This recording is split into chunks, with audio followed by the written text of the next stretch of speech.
پیغمبر کو جو پہلا حکم ملا وہ کیا ملا؟ تیرے ہاتھ میں کیا ہے، ہنر کیا ہے تیرے پاس؟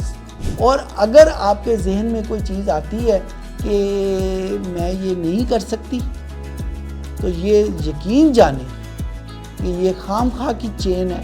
آپ کو اگر آج پلاننگ کرنی ہے کہ آپ نے کہاں جانا ہے، تو آپ کو یہ نہیں دیکھنا کہ آج کل باہر کیا ہو رہا ہے، آپ کو یہ اسیس کرنا ہے کہ 7 سال کے بعد مارکیٹ کیسی ہوگی۔ آپ کے پاس کمپیوٹر والا ڈومین نہیں ہے تو مجھے ایک لفظ کہنے کی اجازت ہے، اگر آپ کو برا لگے تو میں پہلے معذرت کر رہا ہوں، وہ یہ ہے کہ پھر آپ زیرو ہیں۔ اس چیز میں کوئی لمٹ نہیں ہے، اور اگر آپ لمٹ بنائیں گے تو اس میں غلطی آپ کی ہوگی، اللہ میاں کی کوئی غلطی نہیں۔ اللہ میاں نے آپ کو لمٹ لیس ریسورسز دی ہے۔ یہاں میرا نام احمد صدیقی ہے، آپ شاید جانتے ہیں جی، اور میرا تعلق ایک یونیورسٹی کے ساتھ ہے، یونیورسٹی آف سینٹرل پنجاب، اور پڑھانے لکھانے کے ساتھ میں کچھ پچھلے، اگر میں ایگزیکٹ بتاؤں تو 35 سال ہو گئے منسلک ہوں۔ آپ لوگوں کے شاید جو والدین ہیں وہ بھی ابھی ان کی بھی ایج شاید 35 سال کے اراؤنڈ ہی ہو، تو الحمدللہ اتنا میرا ایکسپیرینس ہے، تو میں جو بات کروں گا اس میں وہ سارا ایکسپیرینس جو ہے وہ شامل ہے۔ پاکستان کی مختلف یونیورسٹیز اور باہر کی مختلف یونیورسٹیز میں پڑھانے کا ایکسپیرینس ہوا ہے، خاص کر چائنا میں، سنگاپور میں، سعودی عرب میں، اور بہت سارے، اب تو میں کسی بھی محفل میں جاتا ہوں کوئی نہ کوئی اسٹوڈنٹ مجھے مل ہی جاتا ہے۔ چند ایک باتیں میں کروں گا، کوئی بہت زیادہ میں نے آپ کو انگیج نہیں کرنا۔ کچھ باتیں میں قرآن سے کروں گا اور کچھ باتیں پھر آج کی دنیا کے حوالے سے ہوگا۔ ہم سب ماشاءاللہ قرآن پڑھتے ہیں۔ قرآن میں ایک ہمارے یہاں خاص کر پاکستان، انڈیا وغیرہ میں ہم لوگ قرآن کو ترجمے کے بغیر پڑھتے ہیں۔ عربی ہماری لینگویج ہے نہیں انفارچونیٹلی، اور نہ ہی ہمیں کوئی بہت زیادہ آتی ہے۔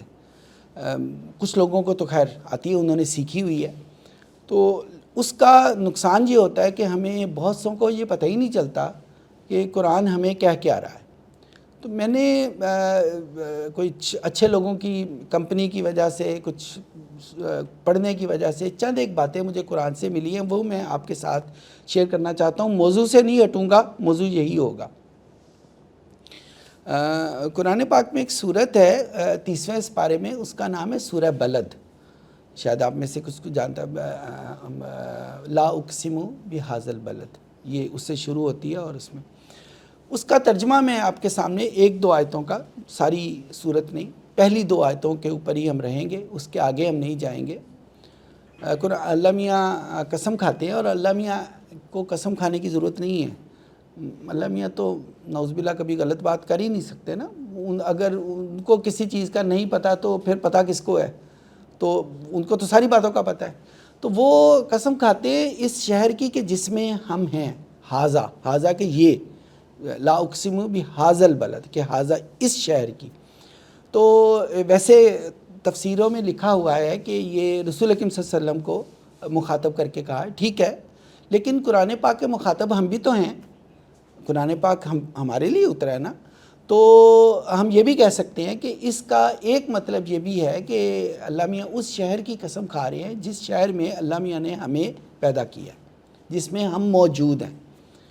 تو اس کے بعد آتا ہے کہ وَأَنْتَ حِلٌّ بِهَذَا الْبَلَدِ۔ حِلٌّ کا مطلب ہوتا ہے حلال کرنا۔ اچھا، اب یہ بڑا عجیب سا ورڈ ہے، آپ نے کبھی غور کیا ہوگا کہ اللہ میاں نے گائے، بھینس، بکری کو ہمارے لیے ان کا کھانا حلال کیا ہوا ہے۔ اچھا، کتا جو ہے وہ تقریباً بکرے ہی کی طرح کا ہوتا ہے، سائز بھی تقریباً ویسا ہی ہوتا ہے، شکل بھی تقریباً ویسے ہی ہوتی ہے، لیکن کتا تو ہمارے لیے حلال نہیں ہے، بکرا حلال ہے۔ تو اس کا مطلب یہ ہے کہ اللہ میاں نے جو چیز ہمارے لیے ٹھیک ہے اس کو حلال کر دیا، جو ہمیں نقصان نہیں پہنچاتی اس کو حلال کر دیا، اور جس چیز سے ہمیں نقصان پہنچنے کا اندیشہ ہے، کیونکہ اب یہ میڈیکلی بھی بات پروو ہو چکی ہے کہ جو کتے کا گوشت ہے وہ اگر ہم کھائیں تو کچھ عرصے کے بعد کچھ ایسی بیماریاں ہم میں آ جائیں گی جو پہلے موجود ہی نہیں تھی.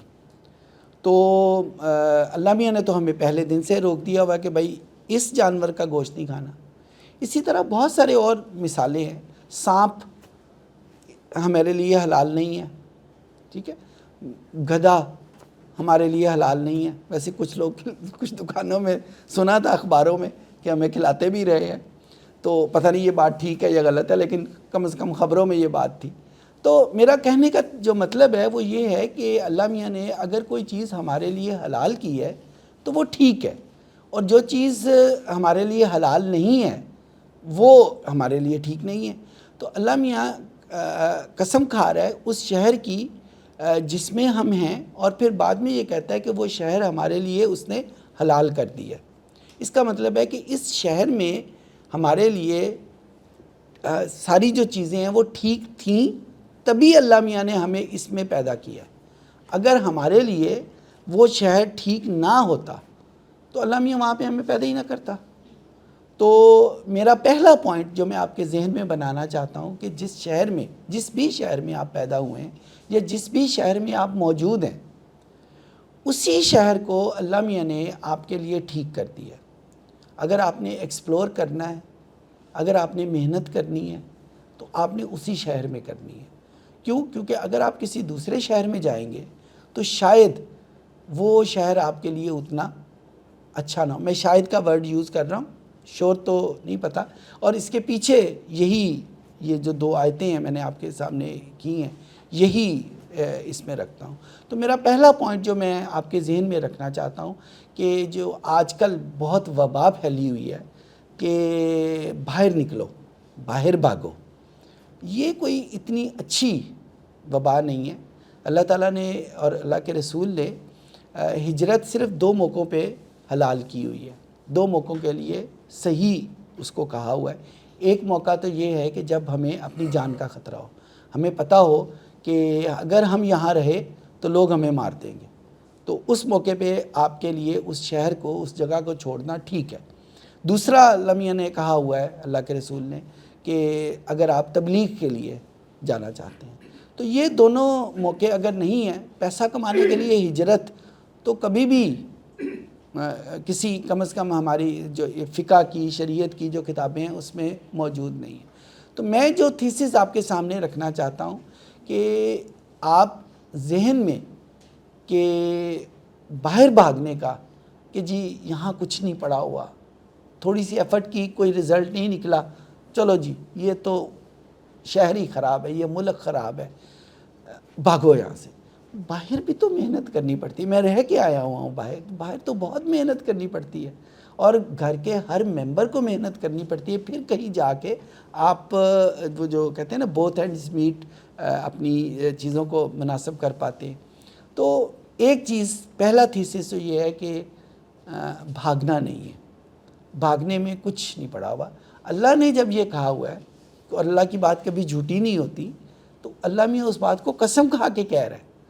تو اس کا مطلب یہ ہے کہ اسی شہر میں سب کچھ آپ کے لیے موجود ہے. ہاں, ڈھونڈنا آپ کا کام ہے. اچھا, ایک بات میں نے آپ سے یہ کرنی تھی. دوسری بات اسی سے جڑی ہوئی ہے, وہ کچھ یوں ہے کہ جب اسی شہر میں ہیں تو وہ چیزیں ہمیں ملیں گی کیسے, ہم اس کے لیے کیا کریں. چند ایک ایگزامپل وہی قرآن سے میں کوٹ کروں گا. ہم سب کو پتہ ہے کہ حضرت موسیٰ علیہ السلام بہت بڑے پیغمبر تھے, ٹھیک ہے.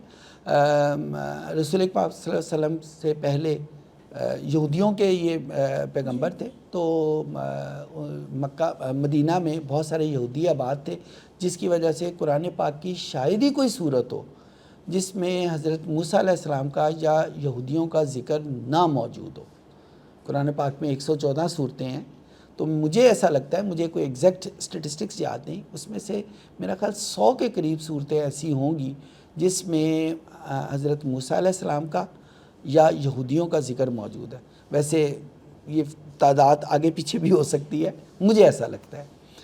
اچھا, حضرت موسیٰ علیہ السلام آپ سب کو پتہ ہوگا کہ وہ جب پیدا ہوئے تھے تو ان کی والدہ نے ان کو دریا میں بہا دیا تھا، اور پھر وہ بہتے بہتے فرعون کے گھر آ گئے تھے.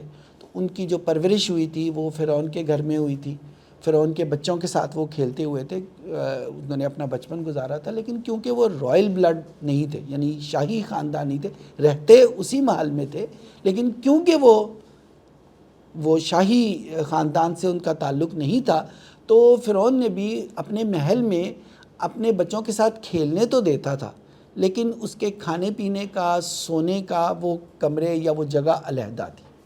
یہ انہوں نے اس نے وہاں پہ سیگریگیشن کی ہوئی تھی. آج کل وہ کھنڈرات مل رہے ہیں، آپ نے بھی شاید یوٹیوب وغیرہ پہ دیکھا، میں نے تو یوٹیوب پہ ہی دیکھا ہے. تو انہوں نے وہ محل وغیرہ انہوں نے جب ڈسکور کیے تو اس میں وہ چیزیں ملی ہیں کہ وہ واقعی اس میں خانے جو ہیں وہ علیحدہ تھے ان کے. تو وہ علیحدہ تھے. پھر کیا ہوا کہ جب وہ بڑے ہو گئے تو وہ ان کے ہاتھوں سے ایک بندہ مر گیا. آپ نے یہ سارا قرآن میں پڑھا ہوگا، ایک سے زیادہ مرتبہ پڑھا ہوگا. جب وہ بندہ مر گیا تو اب ظاہر ہے جس طرح یہاں پہ قتل کرنے کی سزا ہے وہاں پہ بھی سزا ہوگی. ان کو ڈر لگا، وہ وہاں سے بھاگ گئے. بھاگتے بھاگتے وہ آگے چلے گئے. پھر ان کو وہاں پہ گھر بھی مل گیا. میں صرف شارٹ کرنے کے لیے نا یہ ساری باتیں آپ نے سب یہ باتیں پڑھی ہوگی ایک سے زیادہ مرتبہ. بلکہ ہماری گھر میں جو ہماری امیاں دادیاں جو ہیں وہ اگر کہانیاں سنائیں تو وہ یہی کہانیاں زیادہ سناتی، میں نے تو انہی سے سنی ہوئی ہیں. تو وہ پھر ان کو گھر بھی مل گیا، ان کے بچے بھی ہوئے، انہوں نے وہاں پہ ان کا ذریعہ معاش بھی ہو گیا. پھر جب ان کی وہ قسم پوری ہوئی کہ 7 سال رہنے کی تھی ادھر، وہ لے کے اپنے بیوی بچے کو لے کے چلے. رستے میں جو کھانا پینا تھا وہ ختم ہو گیا. اب سردیوں کے دن تھے، جو یہاں قرآن میں تو ذکر نہیں ہے لیکن بائبل میں اس چیز کا ذکر ہے کہ وہ نومبر کا مہینہ تھا. تو ہمیں پتہ ہے کہ نومبر کے مہینے میں ٹھنڈ ہو جاتی ہے آخری دنوں میں. تو وہ رات کا وقت تھا، ٹھنڈ تھی، کھانا پینا جتنا تھا وہ ختم ہو گیا ہوا تھا. ساتھ بیوی تھی، بچے تھے، ذمہ داری بھی ان کی تھی. تو اب وہ بڑے سخت پریشان تھے کہ اب کیا بنے گا. جنگل میں جا رہے تھے تو اور کوئی ان کو آگے کوئی شہر بھی نظر نہیں آ رہا تھا. تو شدید پریشان تھے کہ اب میں کیا کروں. تو یکدم ان کو دور ایک روشنی نظر آئی تو وہ اس کی طرف انہوں نے کہا، بیوی بچے کو وہیں پہ روکا. انہوں نے کہا کہ میں ذرا دیکھ کے آتا ہوں، شاید یہاں پہ کوئی بندہ بشر ہے اور میں اس سے کوئی کھانے پینے کا بندوبست کروں، کوئی رہائش کا بندوبست کروں. وہ وہاں پہ آگے گئے تو آگے اللہ میاں کا حکم ہو گیا کہ اپنے جوتے بھی اتار دو. یہ قرآن پاک کا ترجمہ آپ کو بتا رہا ہوں. یعنی انہوں نے کہا کہ میں تو کچھ اور لینے آیا ہوں، یہ تو میرے جوتے بھی اتروا رہے ہیں. یعنی وہ جوتے اتار کے آگے گئے تو اللہ میاں نے ان کو پیغمبر بنا دیا کہ تم تو پیغمبر ہو. اور پہلا حکم کیا ہوا؟ واپس جاؤ. اب ان کے دل میں ہوا کہ میں تو وہاں سے بھاگا ہوں اور انہوں نے تو میری قتل کی جو سزا بھی مقرر کی ہوگی، میں وہاں پہ جاؤں گا تو پھنس جاؤں گا. لیکن اللہ میاں کا پہلا حکم واپس. تو اب کیونکہ ہم میں اور پیغمبروں میں یہی فرق ہوتا ہے، ہم درمیان میں جسٹیفیکیشن کوئی میم ایک نکالتے ہیں کہ نہیں اللہ میاں کچھ یوں ہے، ابھی نماز پڑھنے کو دل نہیں کر رہا، میں تھوڑی دیر میں پڑھ لوں گا یہ وغیرہ. ہم بندے ہیں نا، لیکن وہ پیغمبر تھے. پیغمبروں کی میں اور ہم میں یہی فرق ہے کہ وہ اپنی بات کو پیچھے رکھ دیتے ہیں، جو حکم ہوا ہے بس ایز اٹ از. تو انہوں نے کہا کہ میں چلا تو جاؤں گا پر میں مطلب کیا کروں گا وہاں پہ، وہ تو مجھے ماریں گے. تو اللہ میاں نے پہلا جو ان کو بات کی ہے، میں قرآن کا ترجمہ آپ کو بتا رہا ہوں، پڑھ سکتے ہیں. اس میں سورہ مریم میں بھی ہے، سورہ ابراہیم میں بھی ہے، سورہ الانبیاء میں بھی ہے. تو آپ پڑھ سکتے ہیں اس کو. آیتوں کا مجھے ان کے ایگزیکٹ یاد نہیں ہے لیکن یہ 3 صورتوں میں ہے. تو انہوں نے اللہ میاں نے پہلا حکم یہ دیا کہ تمہارے ہاتھ میں کیا ہے. انہوں نے کہا کہ کیونکہ وہ چرواہے تھے، بکریاں چراتے تھے، تو انہوں نے کہا کہ میرے ہاتھ میں سوٹی ہے. ظاہر ان کے ہاتھ میں سوٹی ہو تو اللہ میاں نے کہا اس کو نیچے پھینکو. تو میں آگے واقعہ چھوڑ دیتا ہوں، اگر آپ اس میں زیادہ انٹرسٹڈ ہیں تو آپ قرآن پاک میں پڑھ لیجئے گا. میں جو پوائنٹ میں نے یہاں سے لینا ہے وہ مجھے یہیں سے مل رہا ہے کہ اللہ میاں نے ان کو پہلا حکم، اس ڈرنے کا علاج کہ وہ وہاں جا کے کیا کریں گے، اللہ میاں نے کہا کہ تیرے ہاتھ میں کیا ہے. آج کل ہمارے ہاتھ میں سوٹیاں تو نہیں ہوتی، ظاہر ہے ہم میں سے کوئی بھی بکریاں نہیں چراتا، لیکن ہمارے ہاتھ میں ہونے کا ہے کہ آپ کے پاس علم کیا ہے، آپ کے پاس ہنر کیا ہے. تو اللہ میاں جو ہمیں پہلا حکم دیتا ہے، پیغمبر کو جو پہلا حکم ملا وہ کیا ملا؟ تیرے ہاتھ میں کیا ہے، ہنر کیا ہے تیرے پاس؟ تو جو لیسن میں آپ کو دینا چاہتا ہوں کہ اللہ میاں نے قرآن پاک میں جو یہ کہانیاں یا واقعات لکھے ہوئے ہیں وہ کہانیوں کے طور پہ تو نہیں نا لکھے ہوئے، ہمارے لیے لکھے ہوئے نا سب، کہ ہم اس میں سے سیکھیں اور اپنی زندگیوں کو اس کے مطابق کنورٹ کر لیں اور بہتر بن جائیں۔ تو اللہ میاں نے جب یہ واقعہ لکھا کہ تیرے ہاتھ میں کیا ہے، تو اللہ میاں آپ خود فیل کریں کہ اللہ میاں آپ کو یہ پوچھ رہا ہے کہ تیرے ہاتھ میں کیا ہے۔ تو جو بھی آپ کے ہاتھ میں ہے، پھر اللہ میاں نے اسی ہاتھ والے کے اندر برکت ڈالی اور وہ واپس بھی گئے۔ پھر وہ سارا واقعہ ہوا یا جو بھی ہے میں اس کی طرف نہیں دیتا۔ ایک دوسرا واقعہ میرے ذہن میں آ رہا ہے، سورہ کہف ہے، ایک ہے، اس میں 5 قصے موجود ہیں۔ میں ان میں سے ایک قصہ جو ہے وہ آپ کے ساتھ شیئر کرتا ہوں۔ آخری قصہ ہے وہ ذوالقرنین کا ہے۔ ذوالقرنین کے بارے میں ایٹ لیسٹ قرآن پاک میں اور حدیثوں میں یہ موجود نہیں ہے کہ وہ کوئی پیغمبر تھے یا نہیں تھے، لیکن اتنا کنفرم ضرور ہے کہ اگر اللہ نے ان کا نام قرآن میں ذکر کیا ہوا ہے تو وہ کوئی معمولی بندے نہیں ہوں گے، ٹھیک ہے؟ تو ہم ان کو پیغمبر نہیں کہتے کیونکہ قرآن میں نہیں لکھا ہوا، اور حدیثوں میں سے بھی کوئی ایسی حدیث موجود نہیں ہے، کم از کم میرے علم میں نہیں ہے کہ جس میں۔ تو وہ کسی ایسی قوم میں پہنچے کہ جہاں پہ انہوں نے قوم والوں نے شکایت کی کہ یہ جو جوج ماجوج ہیں، جو ایک شرارتی قبیلہ ہے، وہ ان کو تنگ کرتا ہے۔ جوج ماجوج کا نام قرآن میں کیونکہ جوج ماجوج کے طور پہ ہی موجود ہے، اور ہمیں لوگ، ہمارے بڑے بزرگ جو ہیں وہ ڈراتے بھی ہیں کہ جب یہ نکل آئیں گے تو قیامت آ جائے گی۔ پتہ نہیں شاید ٹھیک ہو یہ بات، مجھے نہیں پتہ، میں نے جوج ماجوج دیکھے بھی نہیں ہوئے، پتہ نہیں کیسے تھے، لیکن ایٹ لیسٹ ہم ان کو یہ کہہ سکتے ہیں کہ وہ کوئی ایسے بندے تھے جو تنگ کرتے تھے، بندوں کو تنگ کرتے، وہ بہت سخت تنگ تھے۔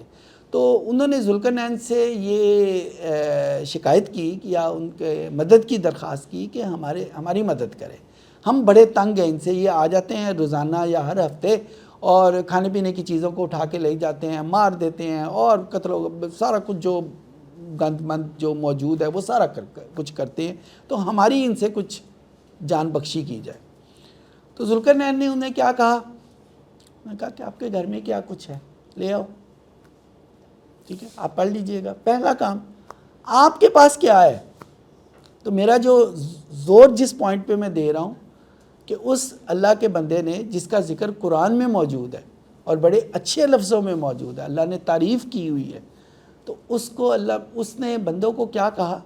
اس نے یہ نہیں کہا کہ میں کوئی اللہ میاں سے دعا کروں گا، کوئی بیٹھ کے جنتر منتر کروں گا، کوئی وظیفہ کروں گا 40 دن کا، 30 دن کا، 15 دن کا، یا کوئی آیت بار بار پڑھوں گا جس طرح آج کل ہم لوگ کرتے ہیں۔ انہوں نے پہلے ان کو تمہارے گھروں میں کیا ہے، لے آؤ۔ اور جب وہ لے آئے تو انہوں نے اس کو کسی ایسی ڈھال میں، ایسی دھات میں کنورٹ کر دیا جس کو انہوں نے پھر دیوار بنا دی۔ یہ سارا آپ نے موجود ہوگا۔ میرا پوائنٹ اس میں صرف یہ ہے کہ جب کوئی پرابلم ہو، ان بندوں کو پرابلم تھی نا، تو اس کا حل آپ نے کسی اور جگہ پہ نہیں ڈھونڈنا، آپ کے پاس کیا ہے، اللہ میاں نے آپ کو کیا وسائل دیے ہوئے ہیں۔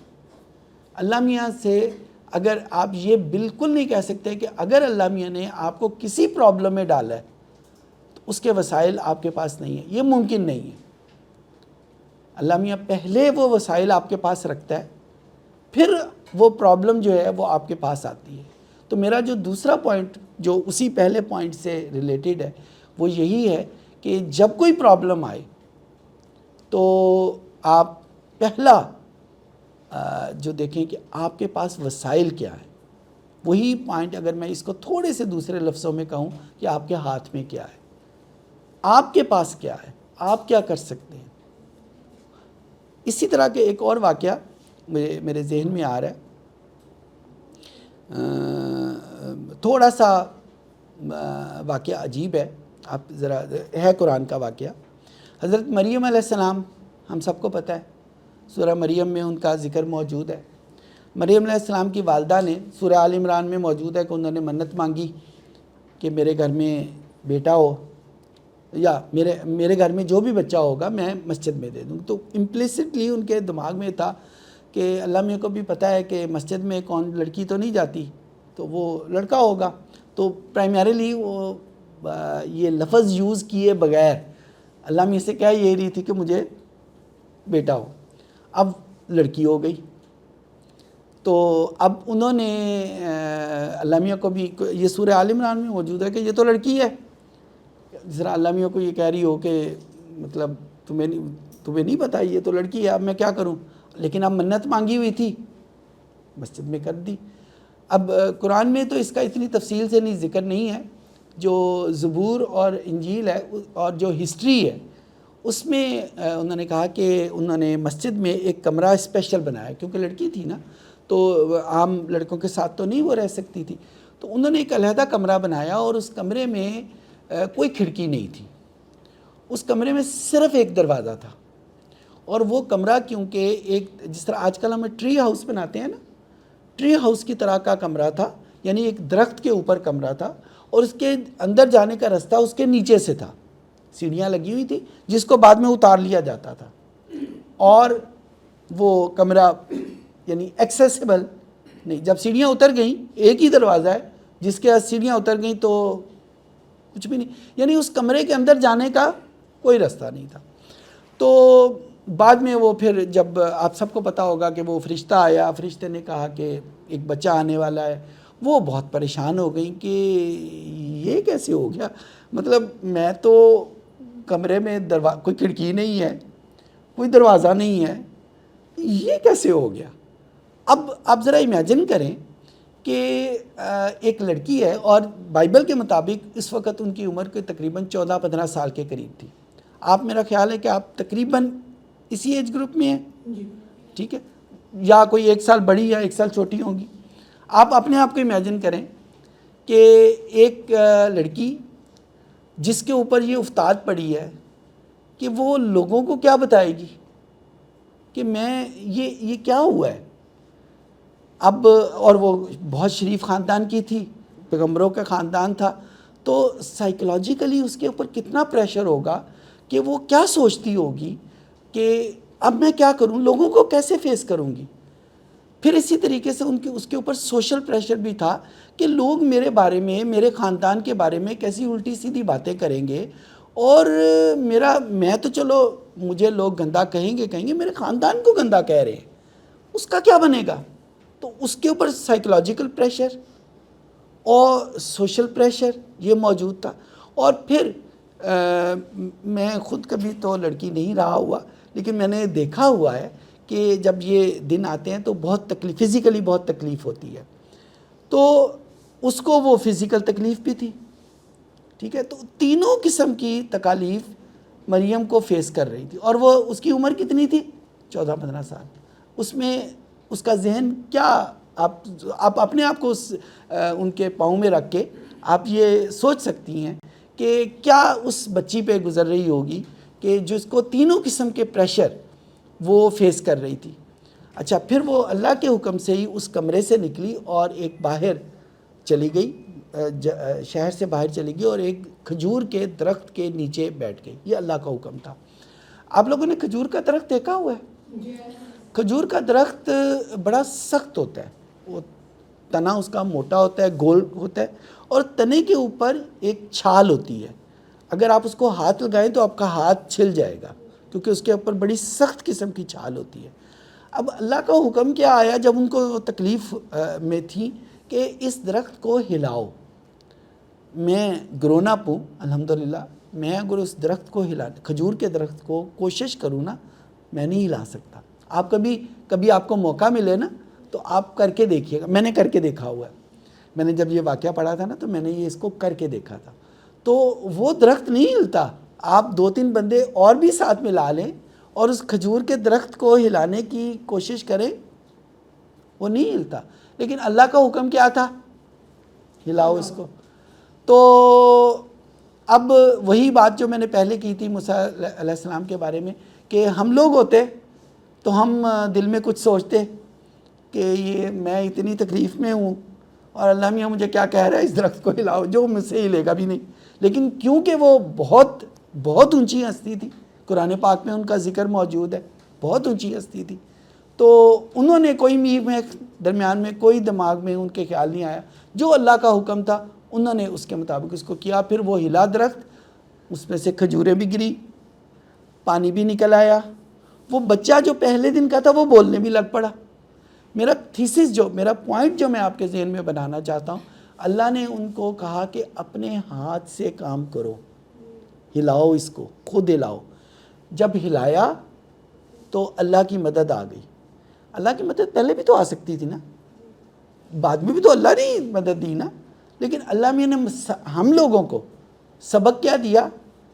خود اپنے ہاتھ سے کام کرو. تو میں یہ سارے پوائنٹ جو آپ کے ذہن میں بنانا چاہتا ہوں اس میں یہی ہے، یعنی آپ کے اپنے پاس جو ریسورسز ہیں. ایک اور میرے ذہن میں ایگزامپل ہے، اگر آپ زیادہ بوریت فیل نہ کریں. رسول اکرم صلی اللہ علیہ وسلم ہمارے پیغمبر، جب ان پیغمبر بنائے گئے تو انہوں نے لوگوں کو دعوت دی، کچھ لوگ ان کے ساتھ آ گئے. پھر جنگ بدر میں آگے مدینہ میں چلے گئے، تو جنگ بدر کا موقع تھا. آپ ذہن میں وہ رکھیں، یہ جنگ بدر اگر مجھے یاد ہے تو 3 ہجری میں ہوئی تھی، تیسرے سال ہوئی تھی ہجرت کے. تو وہ اب ذرا ذہن میں لائیں کہ بھلے دنیا میں کسی اور شخص کو یقین نہ ہو کہ رسول اکرم صلی اللہ علیہ وسلم سچی مچی میں پیغمبر ہیں، ان کو خود کو تو یقین تھا نا کہ فرشتہ آتا ہے، اللہ میاں میرے ساتھ باتیں کرتا ہے، اللہ میاں نے مجھے یہ میسیجز دیے ہیں، یہ حکم دیے ہیں. اور ویسے اوروں کو یقین تھا، لیکن ایک لمحے کے لیے آپ تصور کریں، لیٹ سے کسی کو بھی یقین نہ ہو، خود کو تو یقین تھا نا کہ میں ہوں پیغمبر. اچھا، اب بدر میں سامنے دشمن کھڑا ہے تو وہ یہ بھی سوچ سکتے تھے نا کہ میں تو پیغمبر ہوں، اللہ میاں بھیجے گا، فرشتے بھیجے گا، بھیجے، وہ لڑ لے، میں کیوں جاؤں، میں تو پیغمبر ہوں، میں تو پیر صاحب ہوں بڑا. تو جس طرح ہم لوگ، کیونکہ ہم پیغمبر میں اور ہم میں یہی تو فرق ہے، تو وہ خود جنگ بدر میں سارے صحابہ سے آگے ہو کے وہ وہاں پہ گئے. تو خود گئے، پھر اللہ کی مدد بھی آئی، فرشتے بھی آئے، ان کو کافروں کو شکست بھی ہوئی، سارا کچھ ہوا. لیکن اصل مسئلہ میرا وہی تھیسس جو میں پہلے کر، خود کام کر گیا، خود کام کر. تو میرا یہ سارا کچھ کہنے کا جو پرپز ہے وہ یہ ہے کہ اپنے شہر کو یا اس جگہ کو قرض کرنے کی بجائے کہ یہ میرے ساتھ کوئی ظلم ہو گیا ہے، میرے ساتھ کوئی انیائی ہو گیا ہے، sorry to use this Hindi word, اگر آپ کو کسی کو برا لگا ہے، ہندی ورڈ ہے، یا کوئی اللہ تعالیٰ نے میرے ساتھ کوئی زیادتی کر دی ہے کہ مجھے لاہور میں پیدا کر دیا ہے، یا قصور میں پیدا کر دیا ہے، یا ساہیوال میں پیدا کر دیا ہے، یا جو بھی جہاں پہ بھی آپ ہیں. تو ایسا نہیں ہے، یہ ایک پوری کیلکولیٹڈ اللہ تعالیٰ کی طرف سے ایک کیلکولیٹڈ میکانزم تھا، ایک کیلکولیٹڈ سکیم تھی کہ جس کے تحت آپ کو اس جگہ میں اس گھر میں پیدا کیا. ایویں ہی نہیں ہو گئے. اللہ میاں نے بھی کہا کہ آبا سانتو واللہ، کہ یہ کوئی خام خواہ نہیں ہو گیا، یہ کیلکولیٹڈ سکیم تھی جو آپ وہاں پہ آئے ہیں. تو اگر آپ یا آپ کے ارد گرد کوئی یہ قرض کرتا ہے کہ میرے ساتھ زیادتی، یہاں پہ میرے لیے کیا پڑا ہے، یہ اللہ تعالیٰ کی اس سکیم کو چیلنج کرنے کے برابر ہے کہ جس سکیم کے بارے میں اللہ میں نے کہا ہوا کہ لَقَدْ خَلَقْنَا الْإِنسَانَ فی احسن تقویم، کہ بہترین تقویم میں پیدا کیا ہے. جو شکل و صورت ہے، تقویم کہتے ہیں اسٹریٹجی کو، اگر ایک انگلش کا ورڈ اس کو کیا جا سکتا ہے نا. اسٹریٹجی کا میرے ذہن میں اس وقت اردو کا کوئی ترجمہ نہیں آ رہا، اگر آپ لوگوں میں سے کسی کے ذہن میں ہے تو پلیز مجھے بتائیے گا. میں نے بڑی دفعہ سوچنے کی کوشش کی ہے، شاید ہم لوگوں میں اسٹریٹجی ہوتی ہی نہیں ہے، تبھی ہمارے پاس وہ ورڈ نہیں ہے نا. تو بہرحال جیسے بھی ہے، تو تقویم اسٹریٹجی کو کہتے ہیں. تو بہترین اسٹریٹجی کے تحت اللہ میاں نے آپ کو پیدا کیا ہے. تو آپ کون ہوتے ہو کہ آپ یہ کہیں کہ نہیں میرے لیے تو یہاں پہ کچھ بھی نہیں ہے.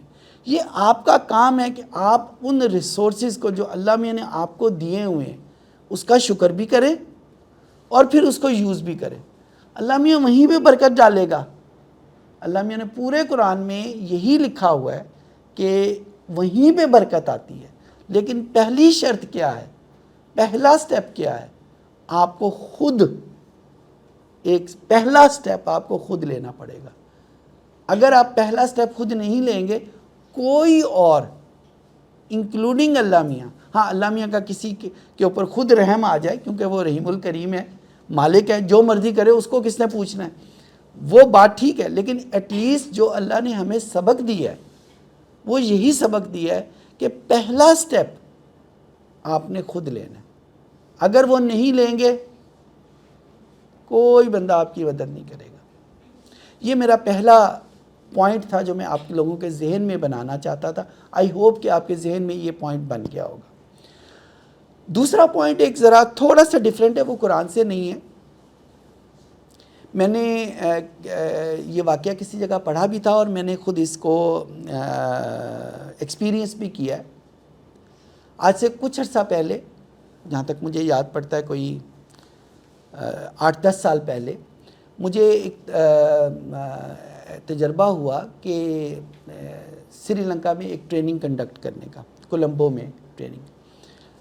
آپ لوگوں کو اگر جانے کا اتفاق ہوا ہو یا کبھی آپ نے دیکھا ہو، Colombo is a very beautiful city, very beautiful city. ہماری یہاں گھاس جو ہے وہ ہلکے سبز رنگ کی ہوتی ہے، کولمبو میں گھاس جو ہے وہ گہرے سبز رنگ کی ہوتی ہے. کچھ اس کا ہمارے KPK میں بھی جو گھاس ہوتی ہے نا سبزہ جو ہے وہ ذرا پنجاب کی نسبت ذرا گہرے سبز رنگ کا ہے، ان کولمبو میں اس سے بھی گہرے رنگ کا ہے. تو وہ یہ جو لش گرین کا ورڈ ہے نا شاید کولمبو کے لیے بنا ہے کہ وہ شہر کے اندر انہوں نے پارک، ایٹ لیسٹ جب میں گیا تھا تو بہت انہوں نے اچھے طریقے سے مینٹین کیے ہوئے ہیں. اور اٹس اے بیوٹیفل سٹی. اگر آپ کو کبھی موقع ملے تو ضرور جائیے گا کولمبو میں. It's a beautiful city. تو وہاں پہ میری جو ٹریننگ تھی وہ 3 دن کی تھی. جو ویزا یا ہمارا سٹے تھا وہ پورے ہفتے کا تھا. تو 3 دن میں ٹریننگ تو میں نے کنڈکٹ کروا لی. اب 4 دن باقی تھے تو ہم نے ان کو ریکویسٹ کی، اس کو جو ارینج تھے کہ ہمیں کچھ سیر کروا دیں. انہوں نے ایک ہمیں ارینج کیا، ایک ٹور ارینج کیا کہ وہ ہمیں لے گئے ایک جزیرے میں. اس جزیرے کا نام ہے ہاتھیوں کا یتیم خانہ. تھا تو تامل زبان میں لیکن اس کی اردو ٹرانسلیشن یہ بنتی ہے. اب یہ بڑا عجیب سا ورڈ ہم سب کو لگا، ہاتھیوں کا یتیم خانہ.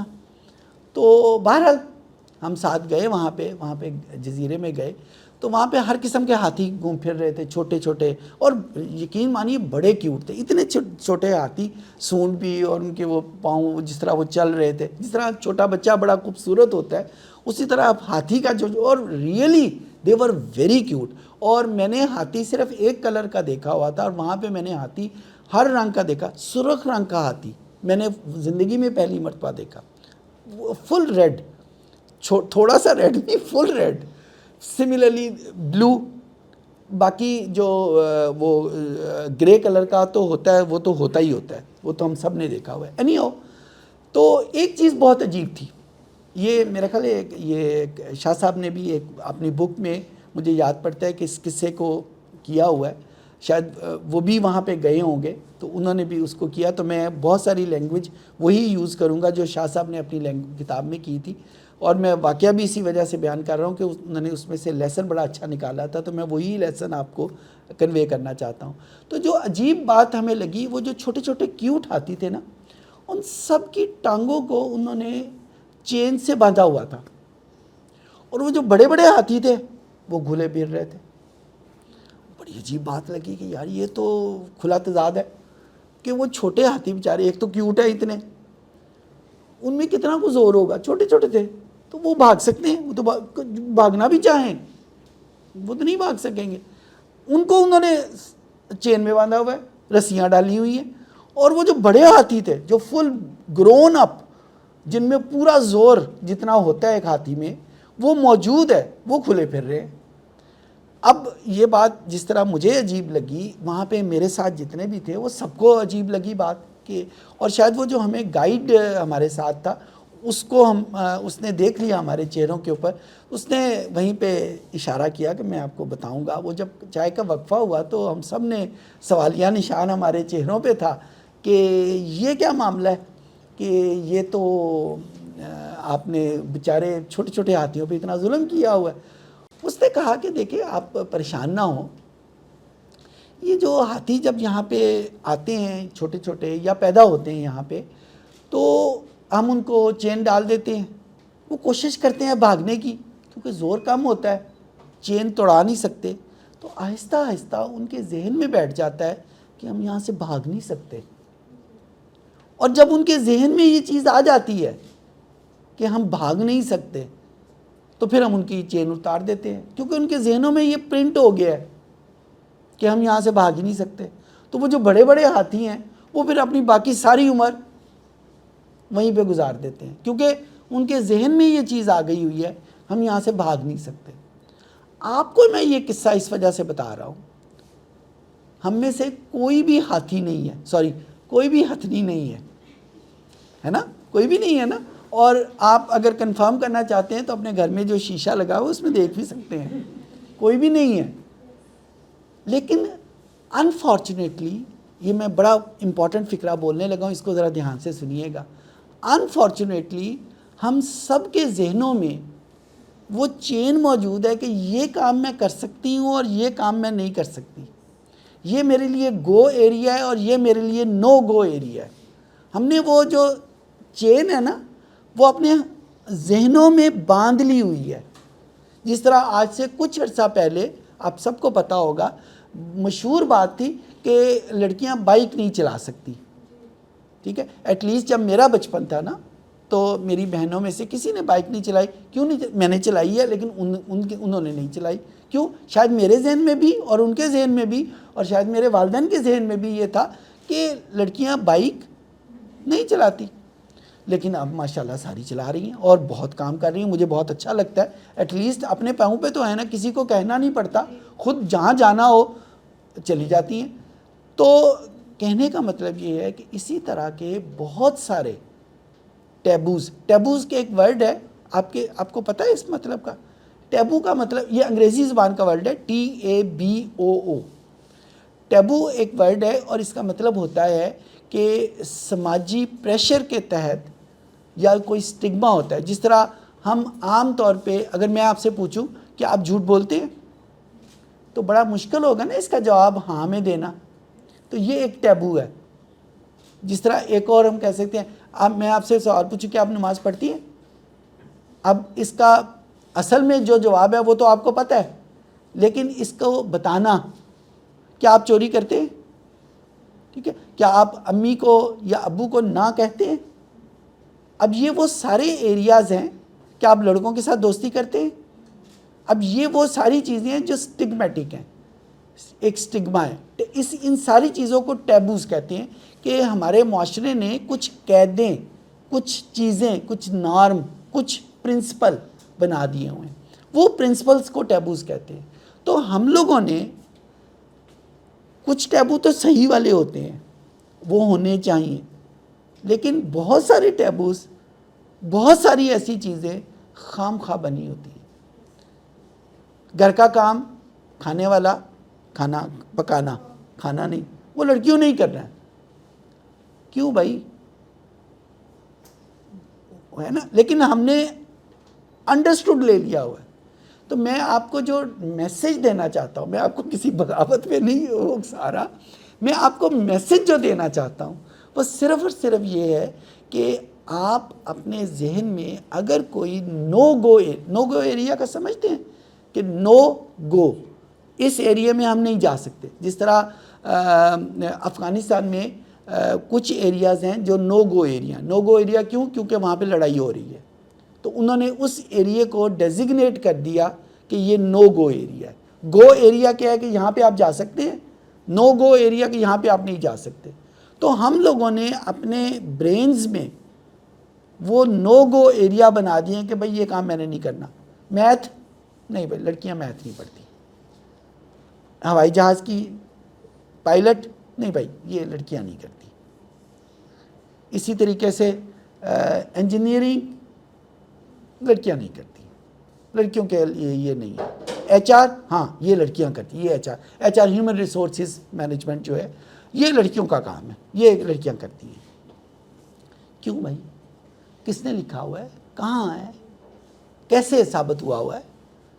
تو جب کبھی آپ کو اپنی زندگی میں فیل ہو کہ کوئی خام خواہ کا یہاں پہ ایریا ہے، کچھ دماغ میں کشمکش چل رہی ہے، تو فوراً شیشے کے آگے کھڑے ہو کے دیکھیں کہیں آپ ہاتھی تو نہیں بن گئے. اور I am sure, I am giving you my guarantee, آپ نہیں ہیں. تو اپنے ذہنوں میں سے وہ جو نو گو ایریا ہے، میں ان لمٹس کی بات نہیں کر رہا جو ہمیں ہمارے مذہب نے ہمارے اوپر دی ہوئی ہیں، میں ان کی لمٹس کی بات، وہ ہمیں کرنا ہی کرنا ہے. وہ ہم نہیں کریں گے تو اللہ میاں کو منہ کیسے دکھائیں گے؟ تو اس کی بات میں نہیں کر رہا. جس کی بات میں کر رہا ہوں میرے خیال سب کو سمجھ آ گئی ہے، ٹھیک ہے؟ جو ہمارے معاشرے نے خام خواہ کے طور کے اوپر کسی کو لڑکی ہونے پہ یا کسی کو لڑکا ہونے پہ اس کے ساتھ اٹیچ کر دی ہیں، میں ان کی بات کر رہا ہوں. World is free, open for you, کوئی اس میں قید نہیں ہے، کوئی قید نہیں ہے. تو اپنے ذہنوں میں نو گو ایریا نہ بننے دیں. آپ سب کچھ کر سکتے ہیں، آپ سب کچھ کر سکتی ہیں، یہ کنفرم کریں. اور اگر آپ کے ذہن میں کوئی چیز آتی ہے کہ میں یہ نہیں کر سکتی، تو یہ یقین جانیں کہ یہ خام خواہ کی چین ہے جو آپ کے بچپن میں یا کسی وجہ سے وہ آپ کے ذہنوں میں آ گئی ہے. ادروائز ایسا کچھ ہے نہیں. اور آپ نے دیکھ ہی لیا ہماری سڑکوں پہ آج کچھ عرصہ پہلے بائکس لڑکیاں نہیں چلاتی تھیں، آج چل رہی ہے، لڑکیاں چلا رہی ہیں. کچھ عرصہ پہلے لڑکیاں پائلٹس نہیں بنتی تھیں. اور میں یہ آپ کو بتاتا ہوں، آج سے 25 سال پہلے کی بات ہے، یہ 2000 کے اراؤنڈ، امریکن ایئر ویز وہاں پہ جو پائلٹ بننے کے لیے جو فارم ان کو دیا جاتا تھا اس میں جینڈر کا کالم موجود نہیں تھا. انڈرسٹوڈ تھا کہ it has to be male, understood تھا، وہ فیمیل کو آنے ہی نہیں دیتے تھے. اور آج وہی امریکن ایئر ویز ہے، اس کی میں ابھی صبح میں اسٹیٹسٹکس دیکھ کے آیا ہوں، 30% جو اس کے پائلٹس ہیں وہ فیمیل ہیں. وہی امریکن ایئر ویز ہے، صرف 25 سالوں میں. تو کسی نے آگے بڑھ کے وہ نو گو ایریا توڑا ہوگا نا. ہماری فوج میں لڑکیاں نہیں آتی تھیں، آپ خود اسٹیٹسٹکس اٹھا کے دیکھ لیجئے گا. 1960 تک پاکستان آرمی میں کوئی فیمیل نہیں تھی. ڈاکٹرز میں موجود تھی، لیکن جو وہ واریر والے، جو آرمی کا کام تو لڑنا ہوتا ہے نا، چاہے وہ ایئر فورس ہو، چاہے وہ آرمی ہو، چاہے وہ نیوی ہو، اس میں فیمیل نہیں تھی. آج اٹھا کے دیکھیں، آج آپ کو نظر آ جائیں گی. ابھی کل کی خبر ہے، شاید آپ لوگوں کی نظر سے گزری ہو، آسٹریلیا کی chief of the army staff وہ فیمیل ہے. آسٹریلیا کی تاریخ میں وہ خبر آئی تھی، ڈان میں نے پڑھی ہے، اور اخباروں میں بھی ہوگی، آپ دیکھ لیجئے گا. تو اس کی تصویر بھی آئی ہوئی تھی. تو یعنی فوج کا ہیڈ جس کے انڈر ساری فوج کام کرتی ہے وہ فیمیل ہے. تو آج سے کچھ عرصہ پہلے آپ یہ تصور کریں، کیا یہ ممکن تھا؟ تو کسی نے تو آگے بڑھ کے وہ نو گو ایریا توڑا نا. تو آپ کے ذہنوں میں میں صرف اور صرف یہ بات ڈالنا چاہتا ہوں، آپ کو میں کسی بغاوت بھی نہیں اکسا رہا، میں صرف اور صرف یہ کہہ رہا ہوں کہ without losing the Islamic limits, شریعت جو، کیونکہ مسلمان تو ہم ہیں ماشاءاللہ، شکر الحمدللہ ہم ہیں، ان لمٹس کو نہیں توڑنا ہم نے. لیکن جو خام خواہ کی لمٹس ہیں جو ہمارے معاشرے نے ہم پہ ڈال دی ہوئی ہیں، وہ تو کی جا سکتی ہے نا، کچھ حد تک ایفرٹس تو کی جا سکتی ہے نا. اپنے ہاتھ میں جو چیزیں ہیں ان کو یوٹیلائز تو کیا جا سکتا ہے نا. اور آپ جیسی لڑکیاں تھیں جنہوں نے پہلی دفعہ کام کیا، شاید انہوں نے بیچاریوں نے مار بھی کھائی ہو شاید، لیکن اس کا اثر کیا ہوا؟ آج یہ رستے جو ہیں وہ کھلے. سو اپنے ذہنوں میں اگر کوئی ایسا ہے تو اس کو ذرا، اور اگر آپ کنفرم کرنا چاہتے ہیں اور یقین جانیے یہ طریقہ جو میں بھی آپ کو بتانے لگا ہوں وہ میں خود آج بھی یوز کرتا ہوں. مجھے جب فیل ہوتا ہے کہ یہ کام میرے لیے مشکل ہو رہا ہے یا یہ کام میں نہیں کر سکتا, میں فوراً شیشے کے آگے کھڑا ہوتا ہوں. بلکہ آج کل تو موبائل اپنے ہاتھ میں ہے, اس کا سیلف موڈ والا جو کیمرہ ہے وہ آن کر لیں اور اپنی تصویر نظر آنی شروع ہو جاتی ہے. تو اس میں مجھے لگتا ہے کہ کہیں میں ہاتھی تو نہیں بن گیا, کوئی سونڈ تو نہیں میری نکلنی شروع ہو گئی. اور مجھے لگتا ہے جب مجھے نظر آتا ہے کہ نہیں ایسا نہیں ہے, تو اس سے میرے دل کو بڑی تسلی ہوتی ہے کہ نہیں, کیونکہ میں ہاتھی نہیں ہوں تو میرے ذہن میں کوئی ایسی چین نہیں ہونی چاہیے. ہاتھیوں کے ذہن میں ہوگی, اور ہاتھی کے بارے میں تو یہ بھی مشہور ہے کہ ہاتھی کبھی بھولتا نہیں ہے. تو ایک مرتبہ ان کے ذہنوں میں یہ چیز ڈال دی گئی کہ آپ بھیا یہاں سے نہیں جا سکتے, تو وہ پھر ساری عمر بیچارے وہیں کے ہو رہتے ہیں. ٹھیک ہے, یہ دوسری بات تھی جو میں نے آپ کے ساتھ شیئر کرنی تھی. تیسری بات جو ہے وہ ہم ذرا دیکھ لیتے ہیں کہ آج کی دنیا میں چینجز جو ہیں وہ کیا ہو رہی ہیں. ایک چیز تو آپ سب لوگوں نے بہت ریگریسلی محسوس کی ہوگی, پڑھی ہوگی, کہ یہ جو اے آئی ہے, آرٹیفیشل انٹیلیجنس, ٹھیک ہے, یہ ہر جگہ پہ گھستی آ رہی ہے. بلکہ آپ میں سے بہت سارے لوگ شاید اس کو کسی نہ کسی حوالے سے یوز بھی کرتے ہوں. موبائل میرا خیال ہے کہ اب ہر گھر میں موجود ہے. آپ کی ایج گروپ ایسی ہے, شاید آپ میں سے کسی کے پاس نہ ہو, شاید, یا شاید ہو. میں ویسے اپنی بچیوں کو جو آپ کی ایج گروپ کی ہیں, میں نے ان کو موبائل میٹرک سے پہلے نہیں دیا تھا, تو شاید آپ کے ساتھ بھی یہی ہو کہ میٹرک سے پہلے موبائل نہیں ہے. اور ویسے سکولز بھی اجازت نہیں دیتے, اور میرا پرسنل خیال ہے کہ ایسا ہونا بھی چاہیے. اگر ساری عمر استعمال کرنا تو ہے, تو اگر 1-2 سال نہیں کریں گے استعمال تو اس سے کوئی نقصان نہیں ہوگا. اور شاید ویسے یہ بھی کہا جا سکتا ہے یہ بھی شاید ایک ٹیبو ہو جو کسی وقت میں جا کے ختم ہو جائے.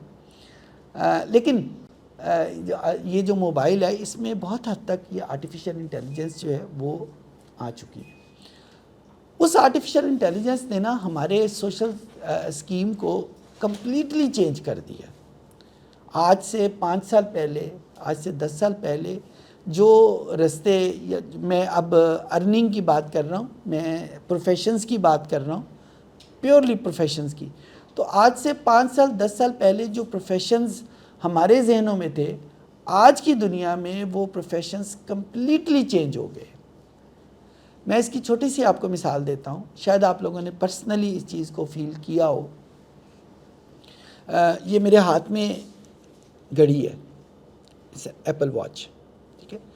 اچھا, اب کسی وقت میں جا کے اگر میری دل کی دھڑکن تیز ہوتی ہے تو یہ فوراً مجھے پرومپٹ کرتی ہے. نہ صرف مجھے پرومپٹ کرتی ہے بلکہ جس ڈاکٹر کا نمبر میں نے اس میں سیو کیا ہوا ہے, اس ڈاکٹر کے پاس جو کمپیوٹر ہے اس میں سیو ہو جاتا ہے کہ فلانے دن فلانے وقت میں اس مریض کی دل کی دھڑکن اس لیول پہ تھی. بلڈ پریشر بھی یہ کر لیتی ہے. اگر میں نے اس کی فریکوینسی سیٹ کی ہوئی ہے پر ڈے, تو ہر دن میں کسی خاص وقت پہ یہ بلڈ پریشر میرا خود ہی مجھے بتائے بغیر بلڈ پریشر نوٹ کرے گی, اور وہ جو ڈاکٹر ہے جس کا نمبر میں نے کیا ہوا ہے وہاں اس کو انفارمیشن چلی جائے گی.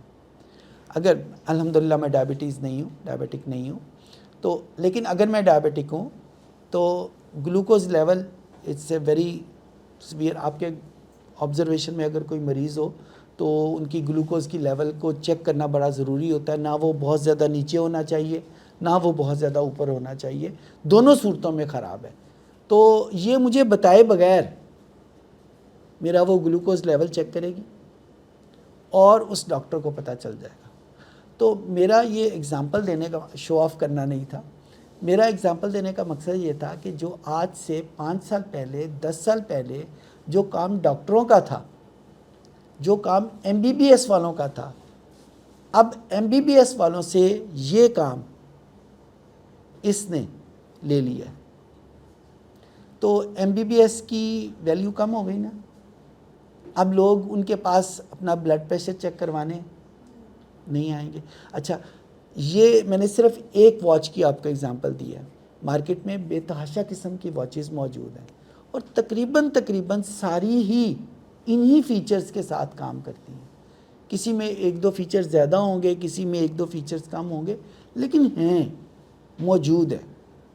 تو جو 5 سال پہلے ڈاکٹرز کی دکان جس بات پہ چلتی تھی کہ لوگ اس کے پاس آتے ہیں اور اپنا بلڈ پریشر مانیٹر کرواتے ہیں, اور پھر ڈاکٹر صاحب کا میرا بلڈ پریشر اگر اس لیول کا ہے تو مجھے کون سی دوائی کھانی چاہیے یا مجھے کیا کرنا چاہیے, وہ سارا کام تو اس نے لے لیا ہے, اے آئی نے لے لیا ہے.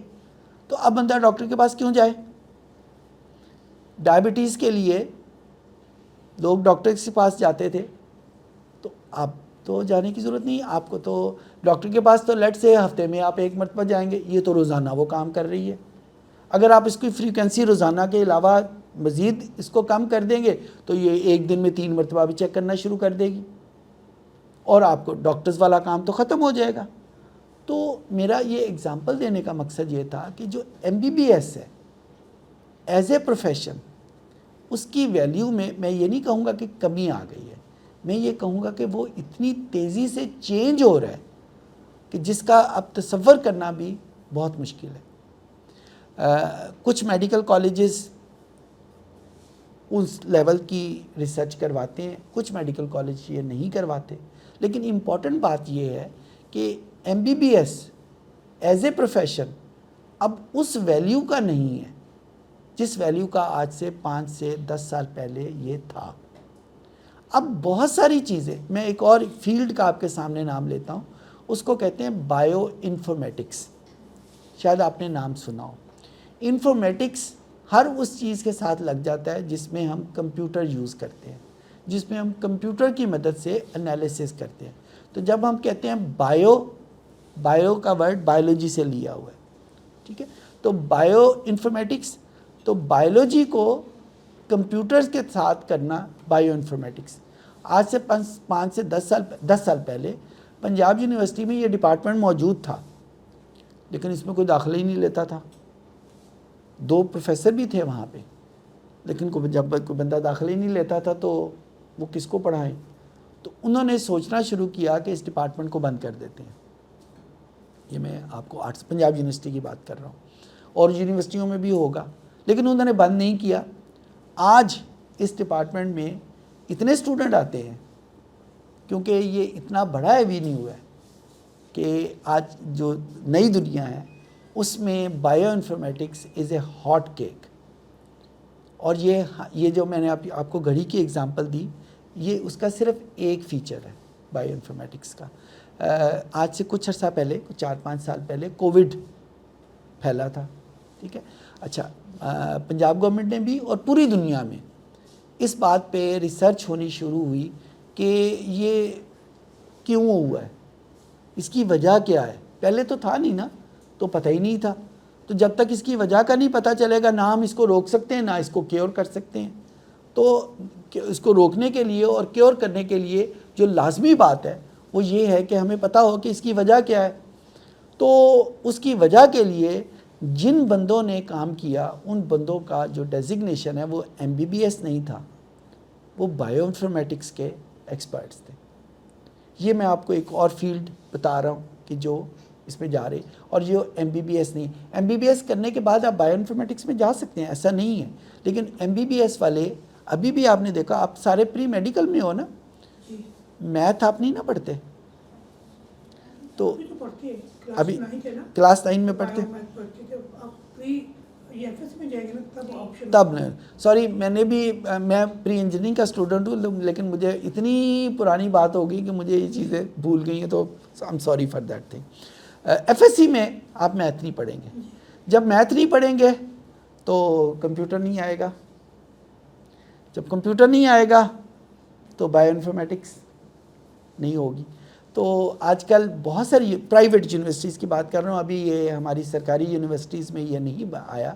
تو انہوں نے بیچلر لیول کے اوپر ایسے پروگرام نئے شروع کیے ہیں کہ جس میں بایولوجی اور میتھ اکٹھا پڑھاتے ہیں, اس میں کمپیوٹر بھی شامل ہے. اور جب یہ چیز ہو گئی تو پھر آپ بائیو انفارمیٹکس کے ایکسپرٹس بن سکتے ہو. آج سے کچھ عرصہ پہلے فارمیسی بہت ہاٹ کیک تھا, شاید آج بھی ہے. بہت سارے داخلے ہوتے ہیں. لیکن آج کی دنیا میں فارمیسی بیسیکلی کرتی کیا ہے؟ فارمیسی آپ کو یہ بتائے دوائیاں بناتے کیسے ہیں, تو یا کون سی دوائی کسی پرٹیکولر پرپز کے لیے ہم کرتے ہیں. آج یہ کام بہت حد تک کمپیوٹر نے لے لیے. تو وہ جو ان کی جو ایکسپرٹس ان کو چاہیے ہوتے تھے, اب بہت سارے ایکسپرٹ کی جگہ وہاں پہ ایک کمپیوٹر کی اسکرین نے لے لی ہے. کمپیوٹر سے ہم پوچھتے ہیں, وہی کام جو ایک بندہ کرتا تھا وہ کمپیوٹر کام کر رہا ہے. آپ کو یہ بات بتانے کا مقصد یہ ہے کہ آپ ان ٹریڈیشنل فیلڈز میں اگر آپ جوائن کریں گے تو آپ بڑی جلدی آبسولیٹ ہو جائے. آبسولیٹ کا مطلب آتا ہے آپ کو؟ آبسولیٹ کا مطلب ہوتا ہے ختم ہو جانا, پرانا ہو کے ختم ہو جانا. ہمارے گھر میں بستروں کی جو چادریں ہوتی ہیں نا, اگر ہم ان کو ہر دن وہی چادر ڈالیں تو مہینے کے بعد 2 مہینے کے بعد وہ خود بخود پھٹنی شروع ہو جائیں گی. روزانہ جو استعمال ہو رہی ہیں, پھر دھلائی بھی ہوگی, تو وہ جو پھٹنے کے بعد آپ اس کو کیا کریں گے؟ پھینک دیں گے. تو وہ والا عمل جو ہوگا نا, جو ان کو زیادہ استعمال کرنے کے بعد یا پرانا ہونے کی وجہ سے ضائع کر دیا جاتا ہے, اس چیز کو آبسولیٹ کہتے ہیں. تو یہ جو پرانے ہمارے ٹریڈیشنل فیلڈ ہے, اور MBBS ہمارا ایک ٹریڈیشنل فیلڈ ہے, وہ آبسولیٹ بڑی جلدی ہونے کو جا رہا ہے. بڑی جلدی لوگ اب اپنی دوائیاں جو ہیں وہ بجائے ڈاکٹر سے پوچھتے ہیں کہ انلیس کہ بہت زیادہ مسئلہ خراب ہو گیا, وہ اسی سے کمپیوٹر سے پوچھ لیں گے اور کمپیوٹر ان کو جواب بھی دے گا, ان کو دوائی بھی سجیسٹ کر دے گا, تو فارماسسٹ کا بھی کام ختم ہو جائے گا. تو لہٰذا آپ کیونکہ جب آپ کی مارکیٹ میں آنے, آپ ابھی میٹرک بھی آپ نے نہیں کیا, تو 2 سال کی FSC ہے اور اس کے بعد 5 سال کا کورس ہے MBBS کا, تو کتنے ٹوٹل بنتے ہیں؟ 7 سال. تو آپ کو مارکیٹ میں آنے کے لیے 7 ایئرس چاہیے. تو 7 ایئر میں تو پوری دنیا ہی چینج ہو جائے گی. تو آپ کو اگر آج پلاننگ کرنی ہے کہ آپ نے کہاں جانا ہے, تو آپ کو یہ نہیں دیکھنا کہ آج کل باہر کیا ہو رہا ہے, آپ کو یہ اسیس کرنا ہے کہ 7 سال کے بعد مارکیٹ کیسی ہوگی. اور جہاں تک میں دیکھ پایا ہوں, جتنی تیزی سے یہ چینج ہو رہا ہے, وہ ابھی میں آپ کو اس کی کچھ ایگزامپل بھی دیتا ہوں. تو جتنی تیزی سے یہ چینج ہو رہا ہے, 7 سال کے بعد ہمارے جو ٹریڈیشنل فیلڈ ہے, یا تو ان کی شکل ٹوٹل تبدیل ہو جائے گی یا وہ خود آبسولیٹ ہو جائے گی. ان کی طرف لوگ جائیں گے ہی نہیں. میں اس کی آپ کو لائیو ایگزامپل دیتا ہوں. جب میں اسٹوڈنٹ تھا, میں نے, اور یہ کافی پرانی بات کر رہا ہوں, فرعون کے زمانے کی ویسے بات نہیں کر رہا, لیکن کافی پرانی بات کر رہا ہوں, آپ کے شاید پیدا ہونے سے پہلے کی بات ہے. تو جب میں BSc کے بعد ماسٹرز میں نے داخلہ لینا تھا, تو میرے لیے سب سے زیادہ لیوکریٹو فیلڈ تھی MBA. MBA ایک ڈومین ہے جس میں بزنس کیسے کرتے ہیں وہ سکھاتے ہیں. اور میں نے کچھ دیکھا ادھر ادھر, تو جو ہماری سرکاری یونیورسٹیز ہیں, پنجاب یونیورسٹی سرکاری یونیورسٹی ہے, گورنمنٹ کالج یونیورسٹی سرکاری یونیورسٹی ہے, تو پنجاب یونیورسٹی میں MBA کے 10 سیکشن بنتے تھے. گورنمنٹ کالج یونیورسٹی لاہور میں MBA کے 15 سیکشن بنتے تھے. ٹھیک ہے. جو پرائیویٹ یونیورسٹیز ہیں, یہ جو سرکاری یونیورسٹیز ہوتی ہیں نا, ان کی کیونکہ فیس کم ہے, تو لہٰذا ہر بندہ ان کی طرف جانے کی کوشش کرتا ہے. جب ان کی طرف جانے کی کوشش کرتا ہے, اب ہر بندے کو داخلہ تو نہیں مل سکتا, اس کا میرٹ بنتا ہے. جو میرٹ پہ آ جاتے ہیں ان کو داخلہ مل جاتا ہے, جو میرٹ پہ نہیں آتے ان کو داخلہ نہیں ملتا. تو جن کو داخلہ نہیں ملتا پھر وہ پرائیویٹ یونیورسٹیز میں جاتے ہیں. تو پرائیویٹ یونیورسٹیز میں جو لاہور کی لیڈنگ یونیورسٹیز ہے, میں نام نہیں لے رہا ہے, میں خواہ لوگ مجھ سے ناراض ہو جائیں گے, تو جو لیڈنگ یونیورسٹیز ہیں, سرکاری یونیورسٹی میں تو میں نے آپ کو 10 اور 15 سیکشن بتائے نا, ان کے 20 اور 30 سیکشن بھی بنتے تھے. ABCs ختم ہو جاتی تھی. مثلا سیکشن ہوتا ہے نا, section A, section B, section C, تو ان کے اتنے سیکشن بنتے تھے. سیکشن Z کے بعد بھی, تو کسی سیکشن کا نام ہوتا تھا سیکشن AA, کسی سیکشن کا نام ہوتا تھا سیکشن AB. یعنی اتنے زیادہ اسٹوڈنٹ تھے MBA کرنے کے کہ سیکشن ختم ہو ABC ختم ہو جاتی تھی, اسٹوڈنٹ نہیں ختم ہوتے تھے. آج ہم سرکاری یونیورسٹیاں اور پرائیویٹ یونیورسٹیاں ملا کے بات کر رہا ہوں, ایک سیکشن مشکل سے بنتا ہے. اور وہ بھی جس یونیورسٹی میں میں ہوں اور جو ادھر ادھر کی یونیورسٹیز ہیں، ہمارے ٹوٹل سیکشن میں جو اسٹرینتھ ہوتی ہے نا وہ 40 کی ہوتی ہے. ہمارے پاس 40 اسٹوڈنٹ نہیں آتے. شاید سرکاری یونیورسٹیز میں آ جاتے ہیں لیکن ان کے پاس بھی ایک سیکشن آتا ہے. اچھا ایسا کیوں ہوا ہے؟ اس کی وجہ یہ ہے کہ اب ایم بی اے کی وہ افادیت نہیں رہی جو بہت سال پہلے تھی. اور اس کی وجہ کون بنا؟ اے آئی. کہ سارے کام جو ایم بی اے سے ایکسپیکٹ کرتے تھے وہ تو اے آئی کر دیتی ہے.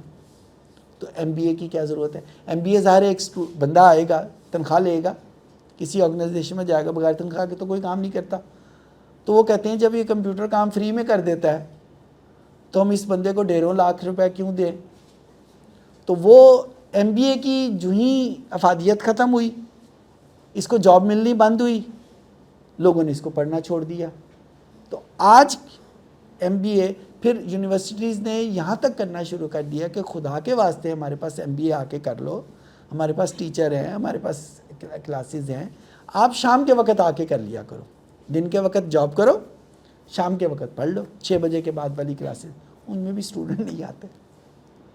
ویکینڈ پہ پروگرام شروع کیے اور آہستہ آہستہ اب کیا ہوگا؟ مجھے نظر آ رہا ہے کہ 3 یا 4 سال کے بعد ایم بی اے پروگرام اب یونیورسٹیز میں ختم ہو جائے گا. سملرلی کسی زمانے میں جب میں تھا ایک ڈسپلن بہت بہت پاپولر تھا جس کا نام تھا اسٹیٹسٹکس. اسٹیٹسٹکس میں بھی داخلے اتنے تو نہیں ہوتے تھے جتنے ایم بی اے کے ہیں لیکن کلاسیں بھری ہوتی تھی. آج اسٹیٹسٹکس پرائیویٹ یونیورسٹیز میں نظر ہی نہیں آتا. پبلک سیکٹر یونیورسٹی میں 2 ہیں پنجاب میں، لاہور میں، پنجاب یونیورسٹی اور گورنمنٹ کالج یونیورسٹی. اس میں ایک ایک سیکشن ہوتا ہے، ادروائز کوئی بندہ اسٹیٹسٹکس نہیں لیتا. یہ میں نے آپ کو 2 ایگزامپل اس وجہ سے دی ہیں کہ جو پرانے فیلڈ تھے وہ اب آہستہ آہستہ ختم ہوتے جا رہے ہیں. اس کی جگہ نئے فیلڈ سامنے آ رہے ہیں. ظاہر پڑھنا تو ہے نا اسٹوڈنٹ نے. آپ ماشاءاللہ سارے آپ میٹرک کر رہے ہیں تو آپ کی میٹرک کے بعد پڑھائی ختم تو نہیں نہ ہو جائے گی. یہ ہم سارے لوگ کسی وقت میں اس کو پیتے ہیں. میرا خیال ہے جہاں تک یہ 60 روپے کی آتی ہے. آپ امیجن کریں، ذرا غور سے میری بات سنیے گا. آپ امیجن کریں کسی وقت آپ دکان پہ گئے ہیں اور دکان پہ جانے کے بعد آپ کو اس نے بوٹل دی ہے، بوٹل اوپر سے انٹیکٹ ہے، یہ ریپر اترا ہوا ہے. کیا آپ 60 روپے دے دیں گے اس کے؟ تو پانی تو ہے نا اس کے اندر. تو 60 روپے آپ پانی کو دیتے ہو یا ریپر کو دیتے ہو؟ بتائیے.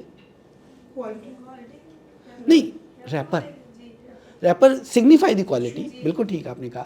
لیکن 60 روپے تو آپ اس کا مطلب ہے ریپر کو دے، اور ریپر برانڈ ہے. تو اس کا مطلب کیا ہوا کہ لوگ پیسے کس کو دیتے ہیں؟ برانڈ کو. تو اگر آپ پروڈکٹ بنے رہو گے کوئی پیسے نہیں دے گا آپ کو. مطلب آپ کی جاب، آپ کی جو بھی شاہ صاحب کہہ کے گئے ہیں ریکگنیشن، پہچان جو ہے، کوئی پہچان نہیں ہوگی. برانڈ کی پہچان ہوتی ہے. دکان پہ جا کے لوگ اگر کہیں کہ مجھے چائے دے دو یا کہیں کہ مجھے لپٹن کی چائے دے دو، 2 فرق چیزیں ہیں نا. چائے تو سمپل ایک پروڈکٹ ہے اور جو لپٹن کی چائے ہے وہ ایک برانڈ ہے. تو لوگ برانڈ کو پیسے دیتے ہیں.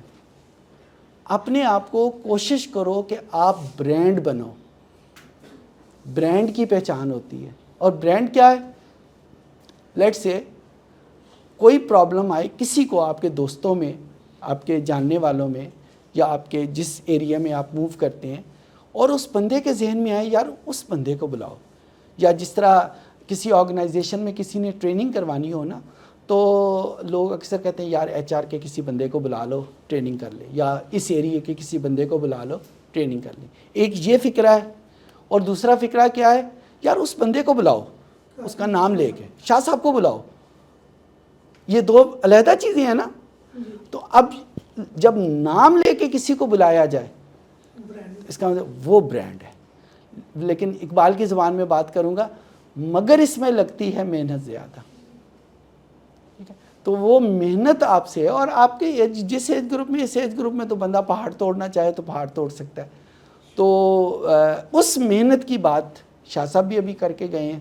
اور میں نے بھی جتنی ابھی ساری گفتگو کی ہے اس میں یہی آتا ہے. میں ابھی وہی پروفیشن کی طرف آتا ہوں, لیکن میرے ذہن میں شاہ صاحب کی باتوں سے میرے ذہن میں یہ ایگزامپل آئی, تو میں نے کہا کہ چلیں یہ بھی آپ کے ساتھ شیئر کر جاؤں کہ اگر پروڈکٹ رہیں گے تو پھر تو آپ بھیڑ میں گم ہو جائیں گے نا.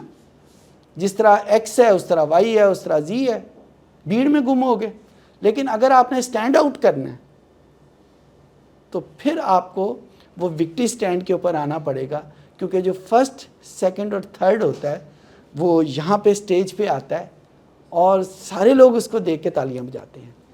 تو جس طرح سر بھی کہہ رہے تھے کہ برانڈ محنت کر کے اپنے آپ کو کسی بھی طریقے سے, اور برانڈ کیا ہوتا ہے کہ لوگ آپ کو آپ کے نام سے پہچانیں. ایسا نہ ہو کہ چلو یار اس کو بلا لو, کسی کو بلا لو, یہ بھی آ سکتی ہے یہ بھی آ سکتی, ایسا نہیں.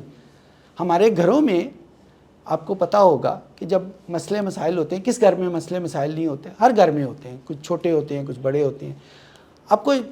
آپ نے ضرور آبزرو کیا ہوگا کہ جب مسئلے مسائل ہوتے ہیں تو ہمارے بڑے بزرگ کہتے ہیں یار اس کو بلاؤ وہ سالو کر دے گا یا وہ سالو کر دے گی. اب یہ نام کیسے بنتا ہے؟ وہ بننے کی کوشش کریں. وہ نیگیٹو معنوں میں بھی بن سکتا ہے, دیکھیں شیطان بھی تو ایک برانڈ ہے نا, تو وہ بھی بنا. تو کوشش کریں وہ شیطان والا برانڈ نہ بنے, یعنی لوگ آپ کو اچھے حوالے سے یاد رکھیں. برے حوالے سے تو شیطان ہے ہی ہے نا, تو ہم کیوں اس کی جگہ لیں, اسی کو اسی جگہ پہ رکھیں. تو اچھے حوالے سے آپ کوشش کریں کہ لوگ آپ کو آپ کے نام سے یاد کریں. کوئی بھی چھوٹی سی فیلڈ ہو لیکن اس میں نام آپ کا ہو, تاکہ لوگ جب یاد کریں کہ یار یہ مسئلہ فساد کون ہے, وہ بندہ ہے, اس کو بلاؤ. یہ جس دن آپ نے یہ کر لیا, وہ اس دن جس طرح آپ لوگوں نے کبھی ہینگ آؤٹ کرنا ہو باہر, کھانا کھانا شانا کھا, ابھی ویسے آپ کی ایج نہیں ہے, جب آپ کالج میں جاؤ گے نا تو اس وقت یہ چیزیں شروع ہوں گی. کیونکہ ابھی تو آپ صبح اسکول میں جاتے ہیں, ایک کلاس کے بعد دوسری کلاس, دوسری کے بعد تیسری, اور جب کلاسیں ختم ہوتی ہیں نہ بندے میں جان رہتی ہے نہ اسکول کا ٹائم رہتا ہے. وہ جی بالکل, وہ باہر گاڑی کھڑی ہوتی ہے یا کوئی لینے والا آیا ہوتا ہے, ہم بیٹھ کے گھر. جب آپ کالج میں جاؤ گے نا تو عام طور پہ یہ ہوتا ہے کہ ایک کلاس کے بعد دوسری کلاس میں تھوڑا سا وقفہ ہوتا ہے.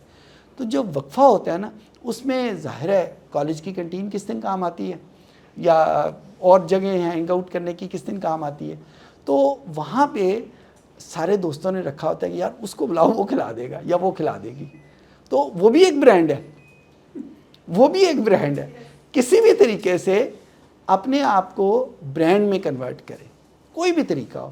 آپ نے دیکھا ہوگا کہ جو یہ لڑکیوں کے خواتین کے کپڑے ہیں, مجھے بہت زیادہ برانڈز کے نام تو نہیں آتے, کبھی بیگم کے ساتھ جاؤں تو پتہ چل جاتا ہے. کھادی ہو گیا, لائم لائٹ ہو گیا, کچھ اس قسم کے نام ہیں, مجھے بہت زیادہ نہیں آتے.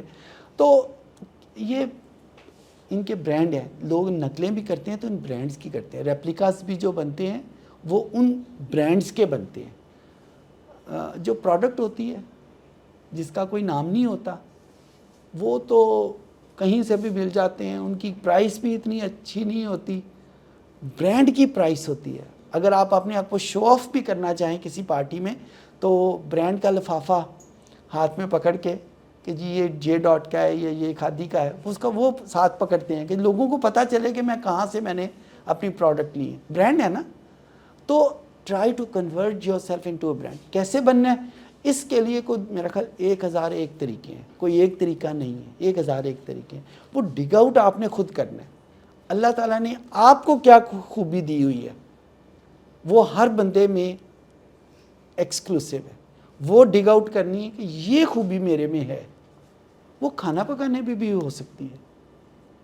وہ ابھی تھوڑی دیر پہلے میں اسامہ صاحب کے ساتھ بیٹھا ہوا تھا تو یہ کہہ رہے تھے کہ ایک کورس انہوں نے یہ بھی ڈیزائن کیا ہے کہ جو خواتین کھانا بناتی ہیں اس کو سیل کیسے کرنا ہے, ہاؤ ٹو مارکیٹ اٹ. تو جب سیل نہیں کرنا آنا تو وہ پھر وہ انہوں نے اس کو سکھایا. تو سیل کرنا یہ بھی ایک برانڈ ہے, برانڈ بنا کے سیل کریں. شروع میں محنت کرنی پڑتی ہے, ایک دفعہ برانڈ بن جائے تو پھر زندہ باد ہو جاتا ہے. اسی سے میں آگے اس پروفیشن کی طرف آتا ہوں کہ میں نے کمپیوٹر کی آپ کو اگزامپل دی. آپ نے لیٹ سے آپ ایک MBBS ڈاکٹر بن گئے ہیں,